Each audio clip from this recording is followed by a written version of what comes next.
la primera parte les conté la historia de Maite, que es una chica de 19 años que perdió la vida, todo por querer irse a una fiesta que le invitaron a último momento.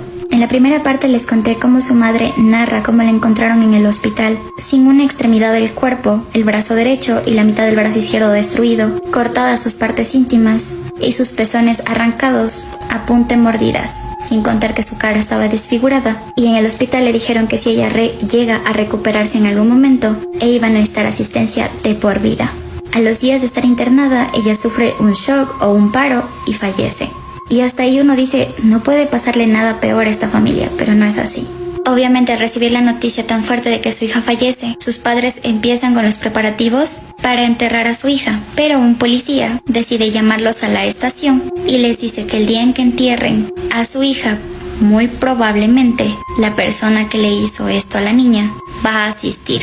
Ellos no entienden y la policía le dice, la persona que le hizo esto a Maite la conocía, porque cuando se trata de hacerle cosas barbáricas como introducir una piedra a sus partes o arrancar parte del pezón con los dientes, quiere decir que tenía algo directamente con la víctima y que probablemente los propios padres conozcan al asesino de su hija. Y esto es algo 100% real que lo he leído en muchas entrevistas, que los asesinos siempre asisten a los funerales de sus víctimas y hasta ayudan a buscar sus cuerpos en zonas cuando ellas los tienen todavía.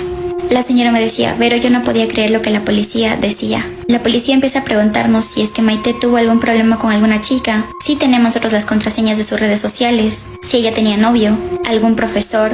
Y a pesar de que hacían investigación tras investigación, no se daba con ningún culpable. Y todos en la fiesta tenían la misma perspectiva.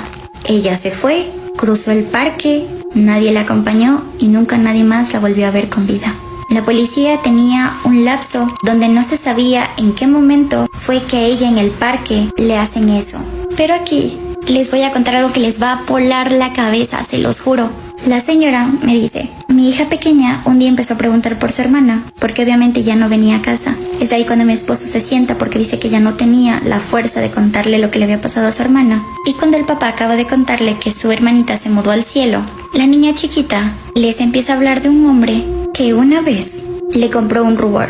La niña va corriendo al cuarto de su hermana y les muestra el rubor. Oigan, así como película. Ellos van a preguntar al lugar porque era un rubor caro.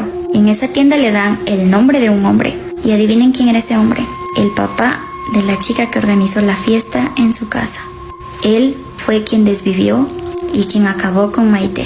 La señora cuando me contaba esto me decía, ese hombre, cuando mi hija estaba en el hospital, se acercó a decirme que lo que me hacía falta en la familia, que él nos podía ayudar económicamente. Él fue y abrazó al papá de Maite, al esposo de la señora, diciéndole que muy pronto van a encontrar al culpable. Él tenía una hija de la misma edad de Maite. Él organizó esa fiesta. Y ella no duda dos veces de que este hombre hace mucho estaba pensando en hacerle eso a Maite y vio la oportunidad en ese momento y lo hizo. Cuando lo llevan preso, lo único que él decía es que fue un accidente, que tuvieron una discusión y la discusión se subió y él ya no se acuerda nada hasta que él estaba en su casa bañándose y con mucha sangre.